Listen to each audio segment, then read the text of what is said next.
Agenda legislativa, trabajo de la Comisión Política. De esto vamos a hablar en República.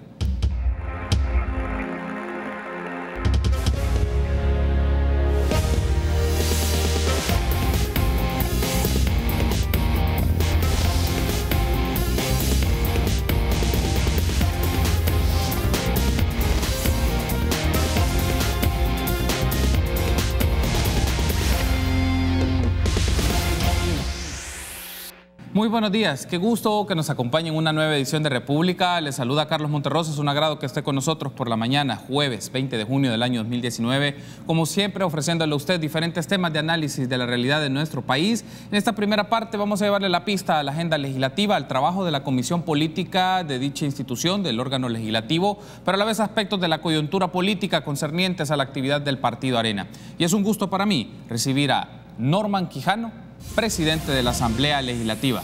Buenos días, presidente. Qué gusto que nos acompañe en este espacio. Buenos días, Carlos. Buenos días, amables televidentes. Gracias por invitarme, Carlos. Gracias a usted por tomar la invitación. Bueno, varios aspectos importantes que discutir sobre la agenda legislativa, sobre el trabajo de este órgano de Estado, y específicamente vamos a desarrollar en los siguientes bloques también un poco su lectura de los acontecimientos en el Partido Arena, que ya se está a la expectativa de proceso de elecciones internas a desarrollarse en agosto, pero es importante hablar un poco sobre esto. Antes, un poco la Asamblea Legislativa, diputado Quijano. Uno de los elementos con la configuración del nuevo gobierno, o uno de los planteamientos que se pone sobre la mesa, es el ejercicio de control que la Asamblea Legislativa puede realizar del nuevo gobierno en función de algunos temas o algunas propuestas. Es algo lógico, es algo natural que se da en los procesos políticos en una república, pero el punto es este, diputado Quijano. ¿Cuáles son estos temas que marcarían el control de la Asamblea Legislativa y cuáles son aquellos temas más proclives a la cooperación, a los acuerdos, a las negociaciones, como cualquier parlamento del mundo? Bueno, tenemos un sistema democrático representativo. Hay, diría yo, una compartición de lo que es el poder en tres órganos del Estado. La Asamblea Legislativa juega su rol, que es muy importante, de legislar. Necesita tener armonía en sus relaciones, tanto con el órgano ejecutivo a través del presidente de la República, como también con el aparato encargado de administrar justicia, que es particularmente pues el órgano judicial. Sí hay algunas señales que a lo mejor no serían las que nosotros hubiésemos deseado en su momento por la forma como se toman ciertas decisiones. Sin embargo, pues hay que entender de que cada presidente le impregna su sello, su estilo. Él es el que determina los niveles de gobernabilidad que puede tener durante su quinquenio. Hay cosas que salen del alcance de nosotros como órgano legislativo, pero sí creemos de que el ciudadano debe de estar consciente que en ese balance de poder es donde se sustenta el republicanismo, donde el poder se comparte y uno de los órganos del Estado fiscaliza y audita el proceder y el desempeño que está teniendo otro órgano del Estado. Así las cosas, es todavía bastante prematuro. Carlos, está iniciando este gobierno, aún no cumple ni un mes ejerciendo sus funciones y estamos nosotros no solamente atentos, sino que también a ser críticos, cuando podamos ser críticos siempre dentro del ámbito constructivo, y también a apoyar cuando tengamos que apoyar, Carlos. Deja la impresión un poco, usted mencionaba que hay algunas señales que probablemente se pudieron interpretar de otras maneras o que tal vez no era lo que se esperaba, pero el aspecto que le quiero consultar es qué elementos marcan esta capacidad de construir acuerdos entre el presidente, particularmente porque dispone de un número de diputados de momento limitado, pero que una de sus apuestas será lograr los números, o como se conoce, la aritmética, para desarrollar sus propuestas o proyectos de ley en la Asamblea Legislativa, desde su perspectiva, porque su rol es muy importante en esto, intermediar entre estos acuerdos y negociaciones entre las partes. ¿Qué elementos marcan esta capacidad para ejercer gobierno, también para gobernar, para la gobernabilidad acá? Sí. Bueno, los pueblos son sabios. Los pueblos saben cuándo tienen que entregar el poder a medias y cuándo entregan cuotas de poder a un ciudadano. Yo estoy muy claro que el actual gobierno apuesta a tener una generación de diputados importante a través del partido Nuevas Ideas para el próximo ejercicio electoral, para elegir precisamente a los diputados. Pero ahí es donde uno tiene también que no solamente de manejar una agenda constructiva, sino que una agenda que cale hondo, tener altura de miras para la toma de decisiones. Cuando yo te expresaba de algunas señales, sí, hay señales, por supuesto, que nosotros las vemos con preocupación. Si tú recuerdas el tuit que sube el presidente, donde dice que le da el cargo de viceministro para evadir, digamos, el obstáculo que pone la Asamblea Legislativa, que ponen los diputados, nosotros no estamos poniendo ningún obstáculo, nosotros estamos siguiendo los mandatos que nos da la Constitución. Los ciudadanos juramos, los funcionarios públicos somos juramentados, y el juramento estriba en respetar la Constitución y las leyes de la República. Y la Constitución es muy clara que cuando tienes un cargo de elección popular, como es el caso de un diputado, tú puedes pedir permiso cuando has sido llamado para desempeñar el cargo, y eso está en los artículos 129, 130, por ahí los tenía, para ejercer un cargo de ministro, viceministro en el cuerpo consular o en el cuerpo de embajadores del país o presidentes de autónomas. El caso del diputado de Ghana, Osiris Luna, había sido llamado para desempeñar el cargo de director de centros penales. No lo señala expresamente ese cargo. Entonces nosotros obviamente no le podíamos dar permiso porque no está contemplado entre los que expresa claramente la Constitución para otorgarlo. En ese caso se imponía una renuncia, por eso es que tuvimos 2 o 3 cartas de él donde se cambiaba quizás al momento porque es abogado y es una buena persona. Osiris Luna es un buen diputado, ha sido un buen diputado y él ha decidido ir al Ejecutivo a prestarle servicios a la patria en otro campo. Pero nosotros sí teníamos mucho cuidado porque dice de que cuando concedes una renuncia debe ser suficientemente motivada. No dice eso la Constitución, sino que nosotros decíamos que debería de ser muy motivada porque dice por una causa justa. Y nosotros decíamos, es causa justa ir a desempeñar un cargo de esta naturaleza, debemos de tener cuidado porque abriríamos la puerta para que en un futuro un diputado llamado, digamos, al sector privado a trabajar, íbamos a tener que hacer la misma valoración. Entonces, en eso estábamos cuando el presidente subió un tuit y dice para evitar el obstáculo. Entonces, yo creo que no fue la palabra más adecuada. Para cumplir la Constitución de la República hubiera sido más saludable poderlo leer, no para un obstáculo. Nosotros no somos un obstáculo, estamos atentos a cumplir la Constitución y hay instancias que son las que permiten precisar cuándo nosotros nos hemos apartado de la Constitución. Así es que yo no estuve en esa sesión plenaria, pero hubo suficientes expresiones en el sentido de que había que tener cuidado para esto. A Dios gracias, eso se ha solventado, Carlos, ¿verdad? Él va a pasar a ocupar un cargo de viceministerio, que lo cual sí lo expresa la Constitución, que para eso, y él ha pedido un permiso indefinido, que por cierto lo vamos a ver ahora en el seno de la sesión plenaria. ¿Las condiciones están dadas para que eso se apruebe? Por supuesto, sé que no hubo ningún problema para dárselo a Rigoberto Soto, porque él va, entiendo, de viceministro de Agricultura. Sí. Han habido algunos diputados que se les ha dado el permiso y no había ningún obstáculo con el caso de Osiris, pero sí la dificultad que teníamos, el impedimento de tipo constitucional, que ahora al darle el cargo de viceministro sí se supera. Ahora, un aspecto antes de irnos a la pausa, diputado Quijano, es el vínculo aquí. ¿Usted considera por el proceso de cómo se mueve la Asamblea Legislativa, todos los procesos que hay de acuerdo, de reuniones, de negociaciones sobre diferentes temas, temas de presupuesto, de hacienda pública? El aspecto que le quiero consultar es, ¿usted vislumbra que será Ghana el intermediario para este acuerdo, esta búsqueda, porque es el grupo parlamentario del presidente, o básicamente el escenario puede estar planteado que sea el presidente a través de otros intermediarios que busque los entendimientos entre los grupos legislativos para llegar a la aprobación de sus propuestas de ley o de los temas que considere relevante promover? Bueno, Ghana es el partido que lo llevó al poder.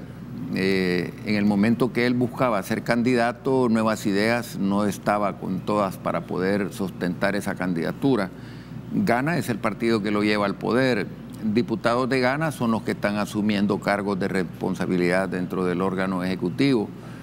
Yo platico en los corrillos en el seno de la Junta Directiva con diputados de Ghana que conforman la directiva Algunos de ellos me piden o me hacen peticiones en nombre de la Presidencia de la República. Para el caso particular, cuando el presidente toma posesión un sábado 1 de junio y personeros de Ghana me llaman, el diputado Gallegos, el diputado Guadalupe Vázquez, de que había la necesidad de tener una convocatoria de la asamblea, del plenario, para que el presidente pudiese llegar a solicitar permiso, porque el martes tenía que estar asumiendo la presidencia pro tempore del SICA.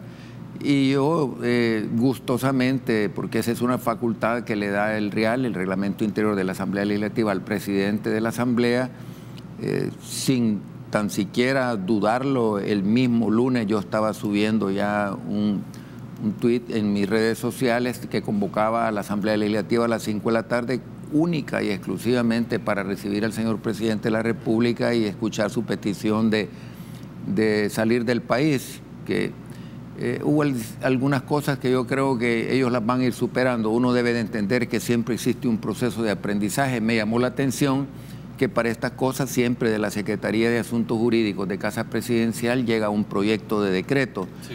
Y cuando yo le digo, vamos a leer el proyecto de decreto, le digo yo, ¿quién lo firma?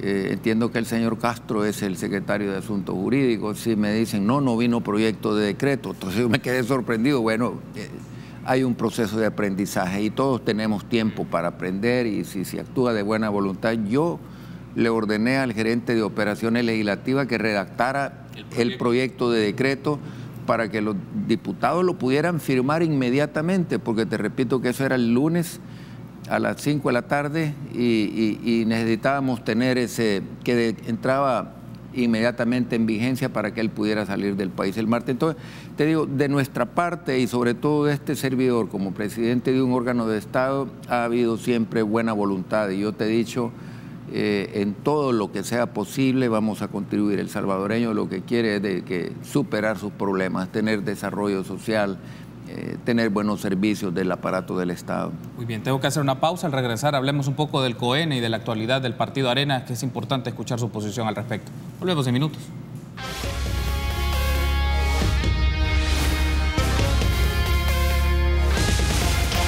Gracias por continuar junto a nosotros en República a la Mañana. Este jueves 20 de junio nos acompaña en la primera parte del programa el diputado Norman Quijano, presidente de la Asamblea Legislativa. Estamos hablando un poco de la actualidad de dicho parlamento, pero también vamos a hablar algunos aspectos vinculados al Partido Arena. Y quiero pedirle entonces a producción, nos puede poner en pantalla un comunicado del Partido Arena que publicó en recientes días, el 12 de junio, un poco que nos permita conocer desde la posición de nuestro invitado cuál es un poco la lectura del partido político de esta coyuntura. Y ahí lo vemos, un tuit. Y ahí aparece el comunicado que se expresa al señor presidente de la República, su determinación de apoyarlo en toda iniciativa orientada a beneficiar a la población salvadoreña, pero también que va a ejercer un rol como fiscalizador y denunciará públicamente cualquier intento de violentar nuestra Constitución, nuestras leyes o cualquier acto que repercuta en perjuicio de la población y del país. Hay un asunto aquí, porque esta es la lectura que conecta tanto el comportamiento del partido a través de su grupo parlamentario, pero también el partido en sí mismo.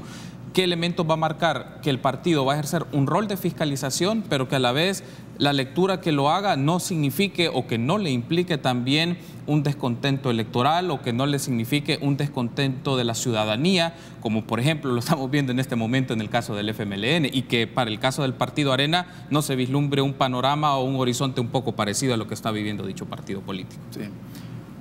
Bueno, déjame decirte, Carlos, que Arena es una fuerza política muy importante que ha tenido una trayectoria, diría yo,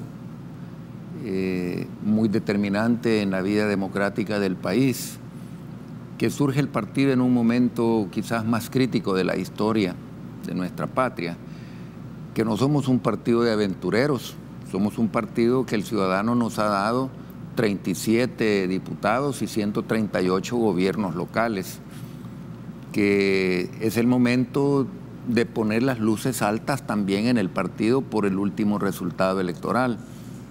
Ya nos hemos dado cuenta que cuando tenemos las luces cortas en el regate corto perdemos, cuando estamos en el proceso interno, y que muchas veces la forma como se ventilan los problemas internos del partido nos hace mucho más daño que el mismo resultado electoral. Yo creo que las cosas hay que verlas con mucho realismo.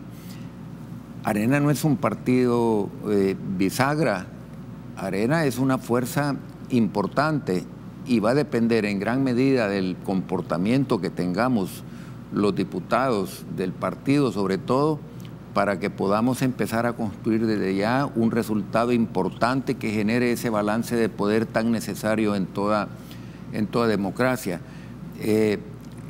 No es correcto tampoco residenciarle todos los problemas del partido a una persona o a una dirigencia de un partido. Todos debemos de asumir parte de esa responsabilidad a la hora de tomar las decisiones, y que esos 800.000 votos es un peso bastante importante dentro de un país como el nuestro, en una democracia. Si es que a esos 800.000 ciudadanos que siguen confiando en nosotros, que no obstante el pobre desempeño apartado de la ética y incluso quizás de la moral que han tenido algunos funcionarios públicos de nuestro partido, no obstante eso, hay 800.000 salvadoreños que nos siguen refrendando la confianza, que yo siempre he dicho que es la materia prima que necesitamos los actores políticos para trabajar.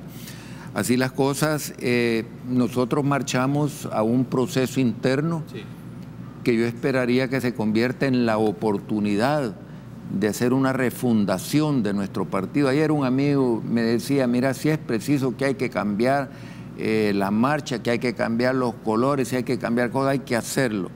Pero el partido tiene un peso específico y está llamado a jugar un rol, no ya en aquellos principios, aquella lucha contra el comunismo cuando surge el país, que estábamos defendiéndonos de un ataque desalmado de parte de la entonces guerrilla del FMLN. Ahora las circunstancias cambian, probablemente nuestra lucha esté enfrentada contra el populismo, contra el autoritarismo, contra la falta de creencia en las institucionalidades que con tanto esfuerzo Arena ha dado un aporte importantísimo para crearla. Una nueva Policía Nacional Civil, una Procuraduría de Derechos Humanos, un Consejo de la Judicatura, una nueva forma de elegir los magistrados. Es decir, se ha creado muchísima institucionalidad, y nosotros hemos sido actores en primera fila para crear esa institucionalidad. Ahora somos los llamados a defender esa institucionalidad. Así que yo, si de algo estoy claro, es de que el 25 de agosto tenemos ese llamado a las urnas. Es en las urnas donde debemos de dirimir, ¿verdad? Y no hacer de Arena, por ser una gran familia, cuesta ponerse de acuerdo. De hecho, la palabra Arena es una alianza de sectores, te puedes imaginar.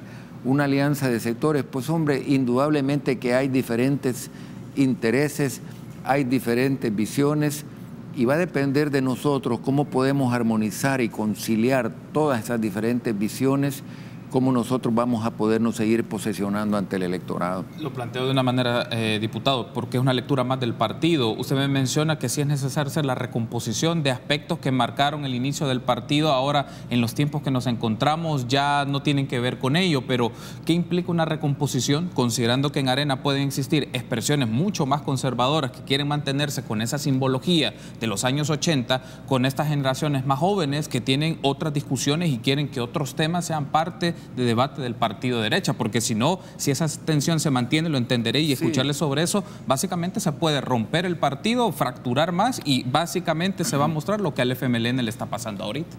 Carlos, yo no estoy sugiriendo que cambiemos los colores, que cambiemos pues la bandera, que obviamente los principios son inamovibles. Lo que me decía este amigo empresario es que deberíamos de estar abiertos a discutir, porque cuando Arena surge, la mayoría de las personas que deciden los eventos electorales estaban naciendo. Nosotros nacimos en el 81, entonces estábamos naciendo, o en el 80, 30 de septiembre. Entonces, esas personas no conocieron los orígenes de Arena, las motivaciones que hicieron que un partido como el nuestro emergiera dentro de la vida política del país.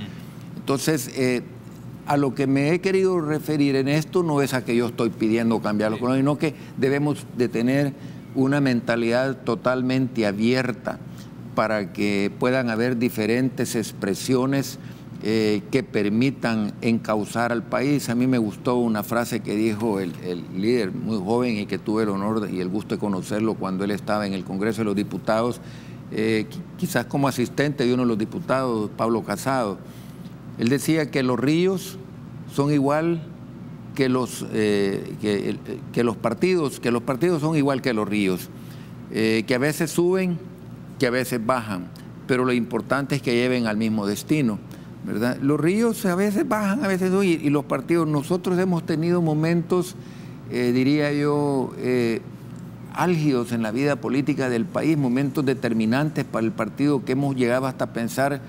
Y yo recuerdo, yo empecé de diputado en 1994, en 97 perdimos todo el área metropolitana de San Salvador, nos ganaron Soyapango, nos ganaron Mexicanos, perdimos San Salvador, nuestro buen recordado Mario Valiente perdió con el doctor Héctor Silva en el 97, nos derrumbamos en el número de diputados y todos dijeron, Arena se termina. Y luego tuvimos decisiones importantes de donde surgió Gana, de diputados, 11, 12 diputados, yo estaba como alcalde de San Salvador y dijeron, Arena, hoy sí se termina.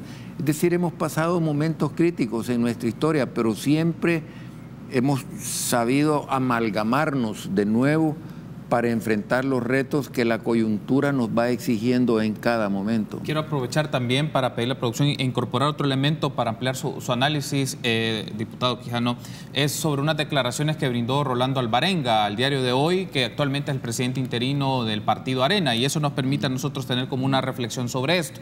Ante el cuestionamiento que le hacían si habían divisiones internas en el partido, la reacción del señor Rolando Alvarenga fue la siguiente: Arena es un partido grande y tú siempre encuentras diferencias. Algo que sí es nuevo, que muchas de esas diferencias personales se ventilan en las redes sociales. Es algo que está sucediendo en Arena y eso va generando una distorsión en lo que debería ser la unidad del partido, porque se vuelven disputas públicas que antes existían pero eran privadas. Aquí mencionan un tema de se están ventilando ciertas diferencias y a través de las plataformas virtuales se están conociendo por el público, pero como usted me lo ha mencionado, Arena ha pasado diferentes momentos en su historia electoral y deja la impresión que este contexto o esta coyuntura es proclive para que vuelva a ocurrir una situación crítica de una eventual fractura o salida de diputados o de personas porque han tenido posicionamientos diferenciados que puedan salir del partido o necesariamente no van a votar en consonancia como está el grupo parlamentario. Se vislumbra un escenario, ¿usted ha considerado que este escenario es una alternativa un poco fuerte que se puede generar en el tramo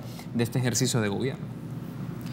Bueno, yo te decía que Arena es una alianza de sectores y como tal, pues es muy lógico que hayan diferencias.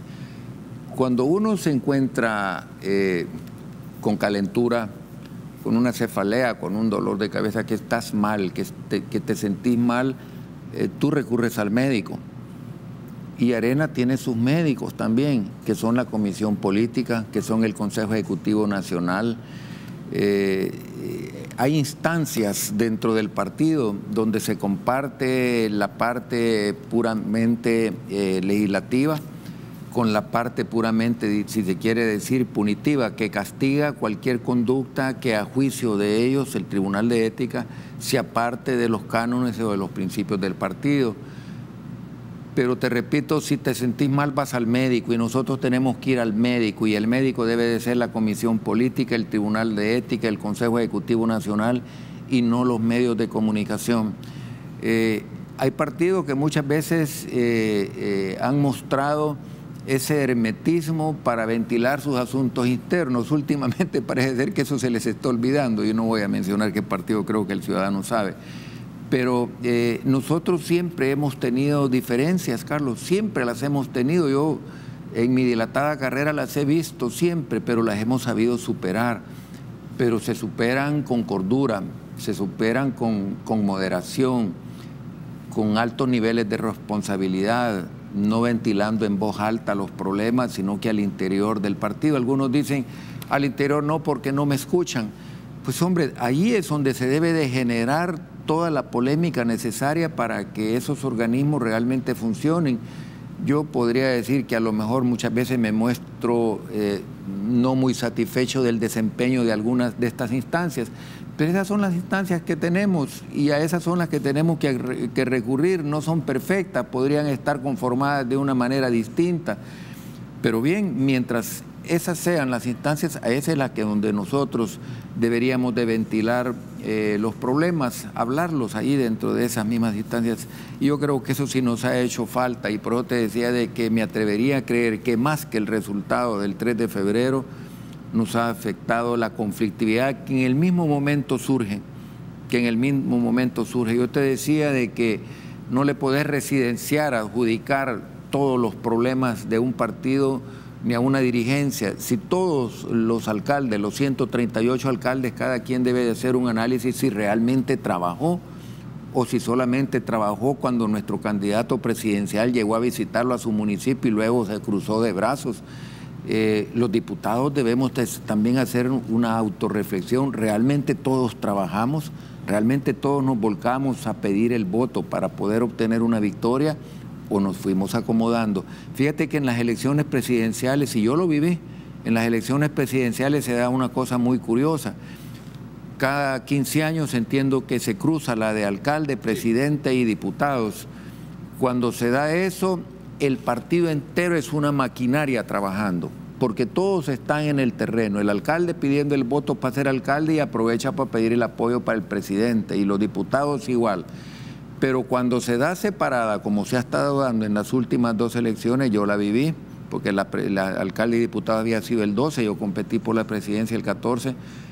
El alcalde o el diputado muchas veces solo trabaja en el momento que está el foco encendido, que llegó el candidato con los medios de comunicación y todo, y luego pues adquiere porque no está jugando su pellejo, ¿me entiendes? No está jugando su pellejo, no está en disputa su cargo.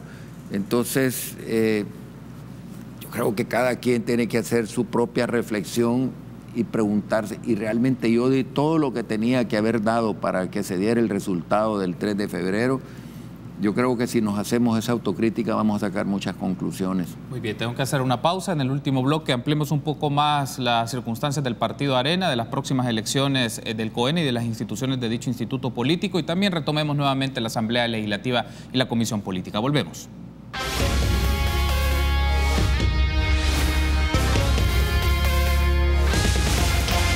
Último bloque de esta primera parte de República, que hablamos un poco de la Asamblea Legislativa y del Partido Arena. Nos acompaña Norman Quijano, diputado y presidente de la Asamblea Legislativa. Uno de los aspectos que traíamos del segmento anterior, ya vamos a retomar la agenda legislativa y de la Comisión Política, presidente, pero es un asunto que se ha mencionado, sobre todo de diputados que han estado inconformes en los últimos días del Partido Arena, es el señalamiento que o no se les convoca a reuniones o cuando ellos tienen algunas propuestas no son consideradas. El asunto es, como grupo parlamentario, el partido, en este caso la expresión del partido como grupo parlamentario no ha sido lo suficientemente abierto, o en este caso las propuestas que ellos dicen o las menciones que estos diputados y diputadas han hecho no están ciertas, de que no se les ha dado el espacio para discutir, proponer, disentir y establecer una estrategia como grupo parlamentario de los temas que van a votar.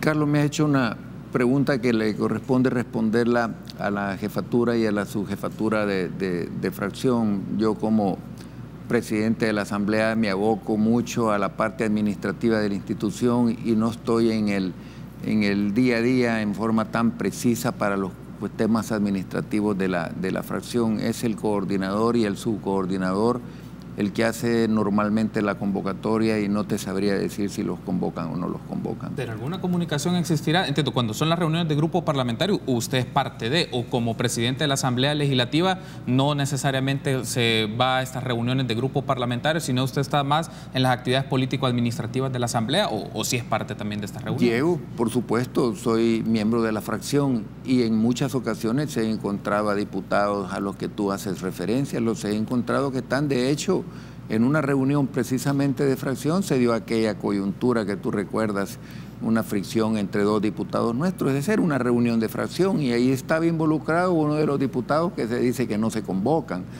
En otra reunión que estuve en el partido estaba la diputada Mayorga, es decir, ahora, yo no puedo estar al tanto de los niveles de responsabilidad de cada diputado, porque para darte un ejemplo, en el Salón Azul, a mí me llama mucho la atención la cantidad enorme de sustituciones. cuando nuestra principal responsabilidad es cumplir con nuestra obligación, pues con nuestro compromiso de estar presente en las comisiones, de estar presente en el plenario. Sin embargo, cuando yo abro la sesión plenaria, llamamiento de diputado tal en sustitución, y cuando tú preguntas es porque andan muchas veces en asuntos puramente particulares.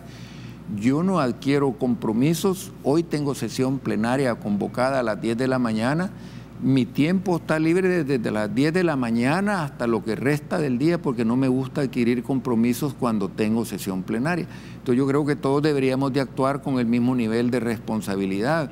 Sin embargo, y te hablo de todos los partidos políticos, veo una cantidad de ausencia de diputados.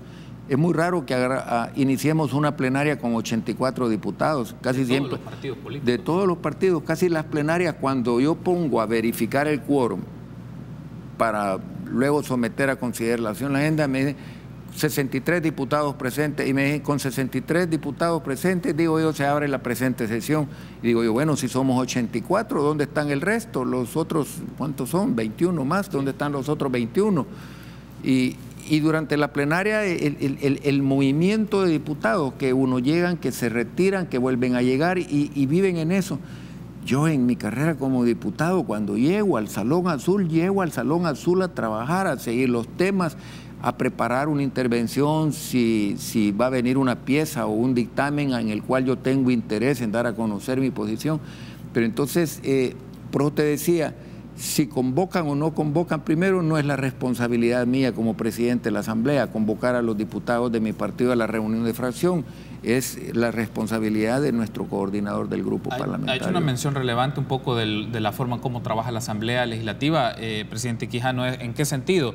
¿Es posible conocer a nivel público quiénes son los diputados quienes están haciendo sustituciones continuas de esto? Porque un poco el ciudadano y el elector, sobre todo que ahora es el voto por rostro, puede identificar quién llega a trabajar y quién no llega a trabajar las plenarias. Es decir, puede ser conocido a nivel a través de acceso a la información o divulgarlo para que la gente sepa, sobre todo, esta práctica se está dando y pueda hacerle contraloría a sus propios diputados o diputadas. Hace poco un matutino de los más prestigiosos del país sacaba una encuesta de los diputados, incluso hablaba de diputados nuestros que son suplentes, pero que tienen más presencia en el Salón Azul que cualquier diputado propietario, porque viven en la Asamblea, y ese es un verdadero ejemplo.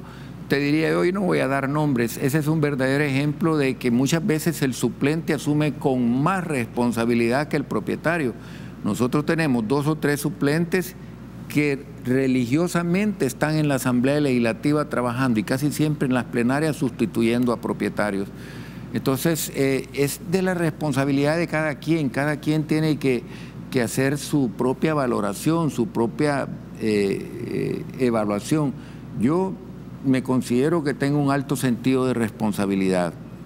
Así me educaron desde pequeño en mi familia, en mi hogar. Ser responsable en todas las cosas que yo emprendo.